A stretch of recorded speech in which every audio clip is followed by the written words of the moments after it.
Hello, मैं Krishna.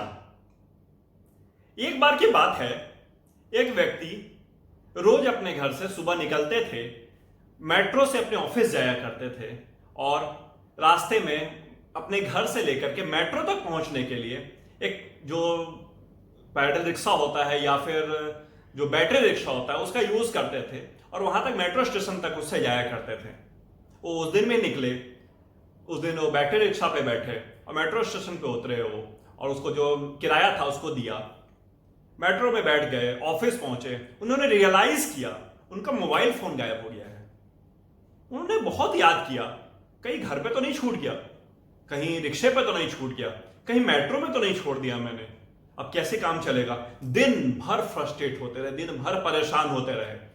Mobile गुम गया, मोबाइल चोरी हो गया, जिससे भी मिले उससे उलझे, लड़ाई झगड़ा करें, परेशान रहे, क्योंकि उन्होंने मोबाइल बड़ा एक्सपेंसिव लिया था, लगभग 1 लाख प्लस का मोबाइल था और उन्होंने अभी नया ही लिया था। बड़े निराश हुए, दिन भर दुखी रहे, दिन भर परेशान रहे। एक बार उन्होंने उस नंबर पे कॉल भी किया अपने ऑफिस के लैंडलाइन से, तो एक बार जैसे थोड़ी रिंग होनी शुरू हुई और रिंग होते ही वो बंद हो गया मोबाइल, और उनको लगा चलो किसी ने चोरी कर लिया है, तो श्योर हो गया कि मेरा मोबाइल घर पे नहीं छूटा है, अब मेट्रो में छूटा है या फिर रिक्शे पे छूटा है। घर से लौटे, वापस जो पैटर्न था, मेट्रो से आए, मेट्रो से उतरे और अपने स्टेशन पर उतरकर आज वो रिक्शे पर नहीं बैठे, पैदल चलने लगे अपने घर के लिए। उन्होंने इतना परेशान थे कि उनको मन ही नहीं किया कि रिक्शे का यूज किया जाए। एक रिक्शा वाला दौड़ा दौड़ा रिक्शा लिए हुए उनके पीछे पीछे गया। उन्होंने बड़ा झंझलाते हुए उससे बोला, मुझे नहीं जाना तुम्हारे रिक्शे पे, मैं पैदल जाऊंगा आज। उसने कहा, नहीं बाबूजी, मैं नहीं बोल रहा आप मेरे रिक्शे पे बैठे, मैं तो आपको मोबाइल फोन वापस करने आया हूं। उन्होंने कहा, मेरा मोबाइल फोन तुम्हारे पास कहां से आया? उसने बोला, आप सुबह मेरे रिक्शे पे गए थे, आप गलती से अपना मोबाइल फोन मेरे रिक्शे पर छोड़कर चले गए थे, मैंने उसको अपने पास रख लिया था। उसने मोबाइल फोन के हाथ में दिया तो उसने बोला, ये बंद कैसे हो गया? तो उसने बोला, मैंने कुछ नहीं किया बाबूजी, ये तो मोबाइल आपने छोड़ के गए थे, उसके बाद कई बार इसमें फोन आते रहे, मैंने किसी का फोन नहीं उठाया, मुझे लगा मैं गरीब आदमी, मैं इतना पढ़ा लिखा भी नहीं, पता नहीं किस तरह के फोन आएंगे, फोन भी देख के महंगा लग रहा है, मुझे इतना समझ भी नहीं आता है कैसे इसमें फोन उठाया जाता है, मैंने तो कभी इस तरह का इतना अच्छा फोन यूज भी नहीं किया। एक बार और फोन आया, बजते बजते अपने आप स्विच ऑफ हो गया, मैंने चुपचाप इसको आप हिफाजत से रख दिया और देखता रहा कि आप जब भी आओगे, दिन भर में यहीं बैठा रहा कि आप जब भी आओ मैं आपको दे दूं, क्योंकि ये कीमती चीज लग रही थी। और यदि आप 1-2 दिन में और इंतजार करता, यदि आप नहीं आते तो मैं पुलिस थाने में जाकर इसको जमा कर देता, मैं इसको रख नहीं सकता था अपने पास। तो उन्होंने पूछा, तुम्हें पता है फोन कितने का है? उसने कहा, नहीं मुझे नहीं पता। उन्हें बोला, ये फोन 1 लाख रुपए का है। रिक्शा वाला चौंक गया, उसने बोला, इतने महंगे भी फोन आते हैं साहब? उन्होंने बोला, हाँ इससे भी महंगे महंगे फोन आते हैं। उसने कहा, अगर इसकी कीमत 5 करोड़ भी होती तो भी मेरे लिए फोन ही था, तो भी मैं इसको इसका मालिक के पास देता, ये तो मैं या तो पुलिस में जमा कर देता, मेरे लिए इसकी कीमत फोन से ज्यादा कुछ नहीं है। उन्होंने कहा, तुम इसको बेच सकते थे, ठीक ठाक पैसे कमा सकते थे, इसका कीमत पता कर सकते थे मार्केट से, मैं तो तुमको पहचान भी नहीं रहा था, मैं तो रोज रिक्शे से जाता हूं, कितने रिक्शे वाले रहते हैं, कौन किसको पहचानता है? उसने कहा था, भले ही आप मुझे नहीं पहचान रहे हो मगर मैं आपको पहचानता हूं, आप बहुत बार मेरे रिक्शे पर ही यहां से मेट्रो तक गए हैं। और कोई पहचाने या ना पहचाने साहब, वो ऊपर वाला है ना जो ईश्वर, वो सबको पहचानता है, सबका हिसाब लिखता है। पृथ्वी गोल है, इसमें कोना नहीं है। जो गलत करेगा, जो बुरा करेगा किसी के साथ, जो किसी के साथ अन्याय करेगा, उसके साथ अन्याय इसी जन्म में और इसी पृथ्वी पर होगा और वो इसका खामियाजा यही भुगत कर जाएगा, ये मुझे बहुत अच्छे से पता है। उसने बोला कि ऐसा कुछ नहीं होता।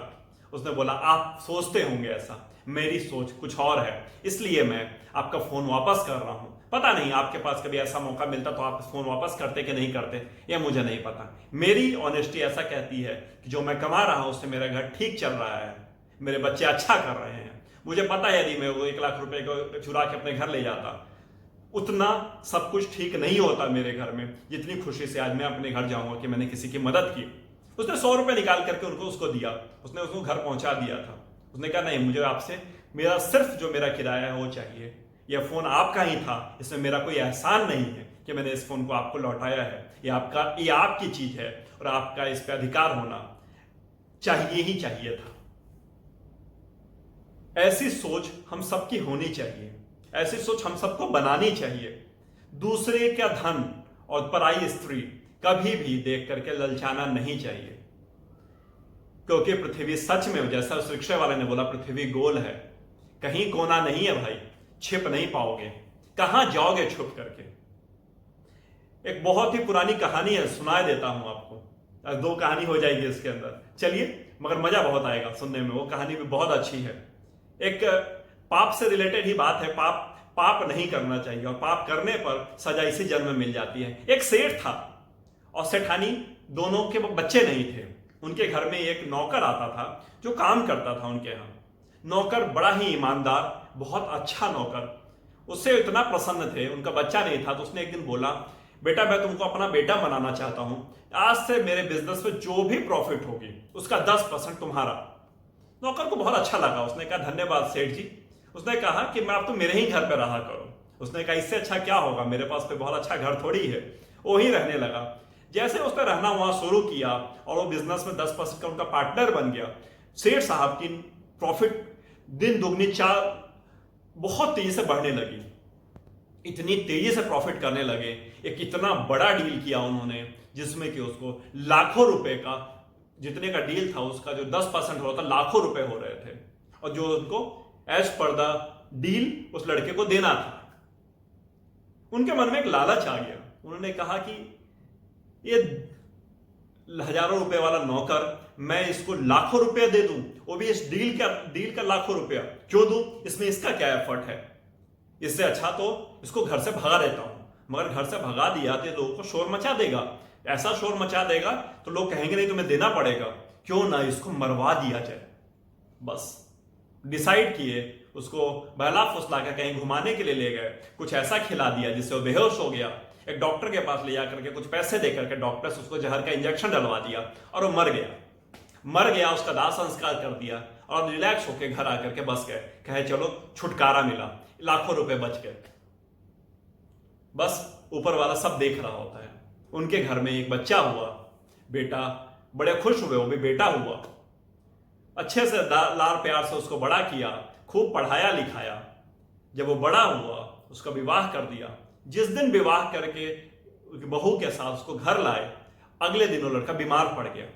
बीमार ऐसा पड़ा, वर्षों तक बीमार रहा। सेठ जी का घर बिक गया, व्यापार सारा बिक गया, रोड पर आ गए, किराए के मकान में चले गए, और जैसे ही किराए के मकान में गए वो बेटा मर गया। उन्होंने परेशान होकर ईश्वर की तरफ नजर घुमा करके कहा, भगवान ये क्या कर दिया, पहले तो बेटा दिया नहीं, दिया तो ऐसे छीन लिया उसको। इतना दुखी थे, भगवान प्रकट हुए। भगवान ने कहा वो बेटा जो जन्म लिया था वो कोई और नहीं, वो तुम्हारा और नौकर था जिसको तुमने मरवा दिया था। उसने बोला मगर शादी के बाद ही क्यों मारा उसको तुमने, शादी के पहले ही मार देते, मुझे सजा देनी थी, तो मेरा बुरा हाल तो मेरा पहले भी हो चुका था। तो उसने कहा वो लड़की जो है वो डॉक्टर है जिसने उसको जहर का इंजेक्शन दिया था, सजा तो दोनों को मिलनी थी, तुम्हें तो सजा मिल चुकी है, अब बुढ़ापे में जीवन भर ऐसे ही काटो अपनी जिंदगी। बेटा तुम्हारा मर चुका है, वो बहू जो तुम्हारी विधवा हो चुकी है, और तुम किसी काम के नहीं, तुम्हारे पास अब तो खाने के भी लाले पड़ने वाले हैं। यह है जीवन की सच्चाई, यह है पाप। कभी भी जीवन में आपके मन में किसी की और का धन देख करके, कभी गलत काम करके पैसा कमा लेने का मन में कभी नियत आए ना, एक बार इस कहानी को जरूर सोच लीजिएगा।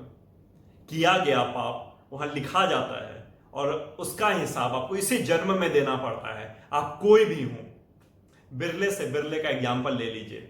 मैं किसी का नाम नहीं लेना चाह रहा, बहुत सारे नाम आपके मन में आ रहे होंगे, मैं आपको आपके ऊपर छोड़ देता हूं। इस कहानी का अर्थ निकालने के लिए आपको आपके मन पर छोड़ देता हूं, जो मन करे आप अर्थ निकालें इसका। मगर मैं बस हाथ जोड़कर आप लोगों से यही रिक्वेस्ट करूंगा, कभी भी जीवन में किसी के साथ गलत करने का मन में आए, जरूर 10 बार जरूर सोचिएगा। किसी और का धन, किसी और के पराई स्त्री के प्रति मन आए, जरूर 10 बार सोचिएगा, क्या मैं गलत तो नहीं कर रहा। चलिए, उम्मीद करता हूं अच्छा लगा होगा आज का वीडियो। मिलता हूं बहुत ही जल्दी नए वीडियो में नए एनर्जी के साथ। Have a great day.